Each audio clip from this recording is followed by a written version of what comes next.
या कार्यक्रमाचे अध्यक्ष शालेय शिक्षण समितीचे अध्यक्ष असो मॅडम, तसंच गावातील सरपंच माधवरावजी राणेकर, सर्व शाळेचे शिक्षण समितीचे सदस्य, या शाळेचे मुख्याध्यापक Narode sir, Lipari sir, Ghatu sir, Lad sir,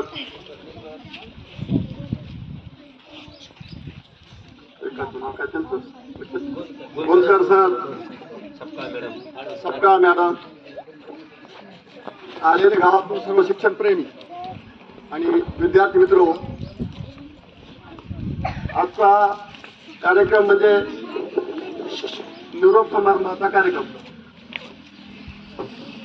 काल सहज आपा भेट झाली वाटाणं माझी माहिती दोघे उडाले घेऊन उद्या सरांचा कार्यक्रम ठेवला आणि खरं म्हणजे निरोप समारंभ पण आपण केला बराच, म्हणजे याच्या अगोदर पण केला. आमचे माझे जे सर होते कदम सर, तो कार्यक्रम सरासरी आज 15-20 वर्ष होऊन गेला कार्यक्रमाला. त्याच्यानंतर खरं म्हणजे आज कार्यक्रम आपण केला पण फार मोठा कार्यक्रम व्हायला पाहिजे होता. याचं कारण एकच सांगतो की प्रत्येक अधिकाऱ्याला किंवा एखाद्या जवळच्या शिक्षण प्रणालीची शाळा कशी कोंडूची, खरं म्हणजे आजचा ज्यांचा निरोप आहे असे लिपारे सर आणि टेके मॅडम, उमा सर, यांच्याविषयी आपण काय बोलावं हेच आम्हाला कळलं. या शाळेचा ज्यांनी नाव लौकिक केला अशी शाळा, जी शाळा म्हणजे 2005 ते 10 मध्ये या शाळेला कोणी यायला पण तयार नव्हतं अशी शाळा.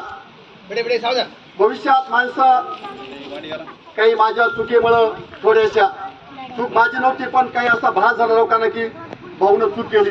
कोणीच या तर मला प्रत्यक्षात म्हणावं लागलं की तुम्ही आमची शाळा घ्या असं नाही. पण आज अशी परिस्थिती झाली की आमची शाळा कोणी घ्यायचं नाही. याचा एकच परिणाम झाला की इथली जी मंडळी यांना जी शाळेचं जे काम केलं त्याच्यामध्ये मोठा वाटा आमच्या घटे सरांचा पण आहे. या सरांना घटे सरांना त्यांचा फार आता वाटा आहे शाळेमध्ये हे करण्यामध्ये, गावाल्याचा वाटा आहे. पण ज्यांना कारण हे सगळं तुमच्या अवलंबून आहे सर. शाळेचं काम गावापेक्षा तुमच्या अवलंबून आहे आणि तुम्ही असं तुम्हाला कोण्या येणं शब्दानं म्हणजे हे करावं हेच आम्हाला काही कळत नाही. मी तर म्हणतो आजच्या ज्या विद्यार्थिनीची पास झाली याची तुमच्या नवोदयची, एक सामान्य कुटुंबात ज्यांच्याकडं शिक्षणाचा कुठलाही हे नाही, वारसा नाही, अशी मुलगी या शाळेतून नवोदय विद्यार्थी पास झाली. याचा पहिल्यापासून पूर्ण आपल्या टीमचं प्रथम अभिनंदन करतो शाळेचं, तुमच्या सर्वांचं शिक्षक वर्गाचा. दुसरी गोष्ट, हे 11 मुलं मला सांगितलं की 11 मुलं शिष्यवृत्ती पास झाली. त्यांचे मी नावं पाहितले, त्यांचे पण ज्यांच्याकडे असा कुठलाही वारसा नाही शिक्षणाचा, ज्यांच्या घरी अंगठ्याचे माणसं येतं त्या घरचे मुलं हे पास झाले. याच्याबद्दल मी आपलं धन्यवाद स्वागत करतो. दुसरी गोष्ट सर, आताच मी ही सुट्टीची राणेकर बोली मापसरविषयी की शिक्षणापेक्षा माणसाचं गुण चांगले असावं. तिनं सांगितलं की असं की मला माझ्या सरांना शिक्षणापेक्षा मला वागायचं कसा हा गुण दिला. आणि खरोखर ती विद्यार्थी मला नव्हती माझी तिची ओळख, पण उगाच माझी एवढी गुणवान विद्यार्थी सर, त्याचा परिणाम काय होतो आम्ही सांगितलं एका जमत नाही, पण ज्यांना तुम्ही सांगितलं परिणाम तुझा काय झाला. आणि बऱ्याच विद्यार्थी आज निरोप समारंभ देतो जेव्हा सगळ्या विद्यार्थी पूर्ण आम्हाला तर सर मी सांगतो ना, आम्ही तर तुमचं काय कार्य समजा आम्ही लांबून पाहिजे समजा, पण ज्यांना जवळ पाहिजे त्या सगळे तुमचे विद्यार्थी राहिले सर. आणि हे तुमचं सर मी तर म्हणतो जे शिक्षक ज्यांच्यामध्ये समजा असं असेल तर त्यांचं नाव जन्मभर हे विद्यार्थी फार मोठे होणार आहेत. आम्हाला बोलता येत नाही सर, पण हे विद्यार्थी एवढे बोलले आणि पूर्ण कोणाला आजच आमच्या टेके मला उठणं दिलं की माझ्या बापासारखी लिपारे सरनं वागवलं, माझ्या आईसारखी माझ्या टेके मारनं वाढवलं. आणि सगळ्यांना असं म्हणजे प्रत्येकानं आपापलं मनोगत असं छान व्यक्त केलं.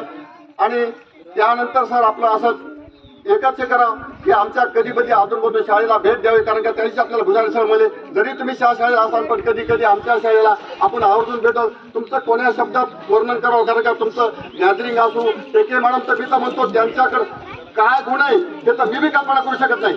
माझं त्यांच्या संग झालं नाही कधी, पण मी माघारी म्हणतो असतो की आमची कोंडूची शाळा म्हणजे अशी आहे की ज्या शाळेला जे आपण जे शिक्षण जे पैसे देऊन घेतो ते बिगर पैशाची आमची शाळा. आज शिक्षण मिळतो, पण शिक्षण हे गरीबाचं काम राहिलं नाही, शिक्षण हे फार मोठ्या माणसाचं काम झालं.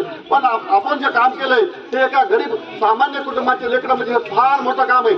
असं एवढं काम कोणीही करणार नाही आणि हे निस्वार्थ काम, कारण का प्रत्येकात माणूस स्वार्थाच्या पाठी मिळाले असते. आपले मुलं कसं शिकून बघायला, पण इतरांचे मुलं शिकवणं हा फार मोठा आहे. तो आपण हा इथं घडवला, याबद्दल मी आपलं आभार मानतो आणि मला जी बोलण्याची संधी सोडते त्यांचे आभार मानतो आणि माझे 2 शब्द तुमचे जय हिंद.